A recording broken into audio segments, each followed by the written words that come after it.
Okay, so I guess you click on this video because you want to know how to get a deal on slow selling cars in this market. So in 2022, how can you get a deal on a car if it's not selling quickly in the market, okay? Now, the reason why I'm making this video is because a lot of articles out there, this sounds like a great clickbait.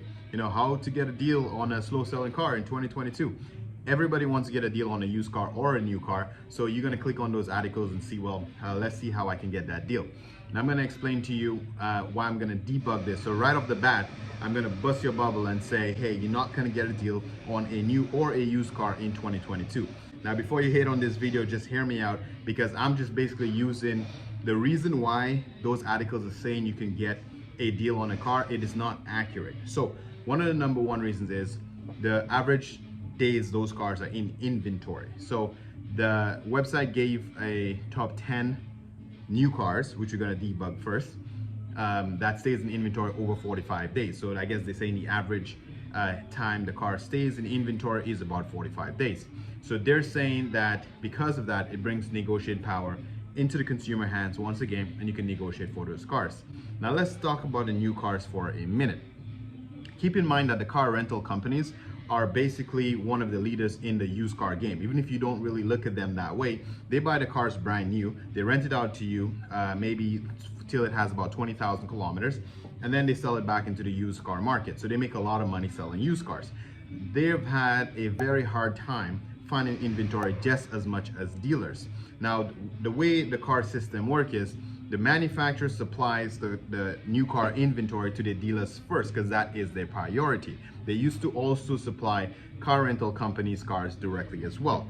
So now if they're cutting out the car rental companies and selling mostly to the dealers to just keep up with giving them inventory, because they're supposed to supply them with cars to sell, then if you actually had new cars at any new car dealership that was there more than 45 days that they couldn't sell, I am pretty sure that the sales manager would have just called up Enterprise or any one of those huge car rental companies and say, hey, by the way, I got a bunch of, let me see, some of the top 10 they're saying that will not sell. I got a bunch of Kia Rios here. I got a bunch of 2022 Kia Rios that apparently is on the market for over 219 days. The car rental companies would pick that up right away, because that's great cars to rent. The Chevy Bolt, they're saying, is in the market for over 109 days. Well, that makes sense, because those bolts are catching on fire and you're not allowed to sell them. So it makes sense that that car should stay on the market forever. However, there's a bunch of pretty good cars on there.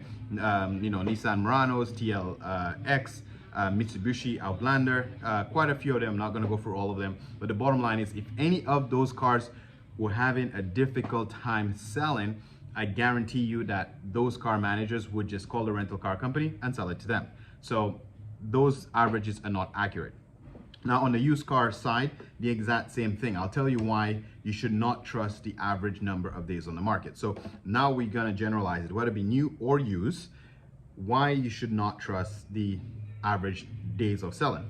And the main reason is, let's say on my used car lot, I have only 10 cars in inventory. I'm a smaller dealer, I got 10 cars in inventory.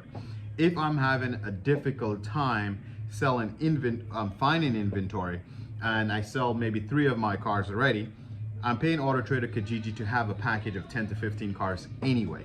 If I were to delete the 4 or 5 cars that I just actually sold, then it looks like I only have a few cars on my lot. So dealers like to have as much cars advertised as possible, because it generates leads for the existing inventory. So the bottom line of this here is what I'm trying to explain is, even me personally, when I sell a car, I'm not that eager to delete that car off the internet. That means I'm screwing up the average number of days that Auto Trader is collecting the data on. Because if we're in a normal market where I'm paying Auto Trader anywhere from 10 to 15 cars to advertise, and then I'm stocking normally about 20 cars, that means I have more cars than I'm paying to advertise. So the moment I sell a car, or even if the car is not sold yet, then I have like a lead that's probably very, likely going to close. Maybe the guy gave me a deposit and I win for financing. I more than likely will delete that car off the trader and post a new car, because again, I have 20 cars to sell and I'm paying for a 10 to 15 car package. So I'll be deleting cars very quickly to be posting cars.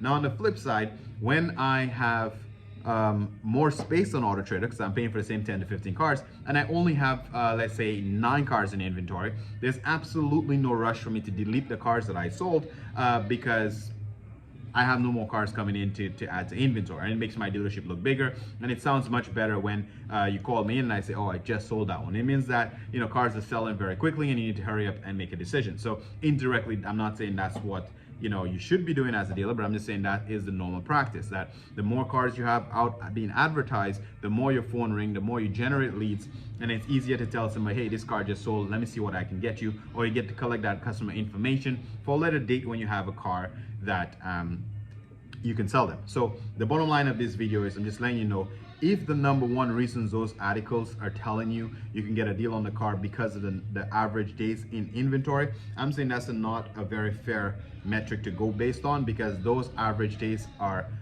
definitely not accurate. And if you check on maybe different websites, that average day might vary. Okay, so hopefully that helps you out, because it just doesn't make any sense that mainstream media or any whatever this article is, if it's a mainstream iseecars.com, I guess, you know, where to get the data from to believe that those cars are staying in inventory that long. I think even for example, I know I'm ranting on a little bit here, but even the Kia Rios were up more than 50%. So a used Kia Rio, I don't know why anyway, but people were paying almost 50% more for that car in the used car market than it was brand new. So if that's the case, how the hell a dealer have one in his inventory for 219 days? Yeah, how the hell the dealer have that car in his inventory of 219 days? It doesn't make sense. But anyway, sorry to bust your bubble here, but it looks like 2022 is going to be a difficult time to find inventory as well. Car prices are still going to be up there, and I'm sorry to be the one to give you the bad news, but either way, I'm here to just give you the facts as I see it. So hopefully this was helpful. Again, if you're new to this channel and you made it till the end here, you might as well hit the like and drop us a subscribe. We appreciate you. I'll catch you on the next one. Peace.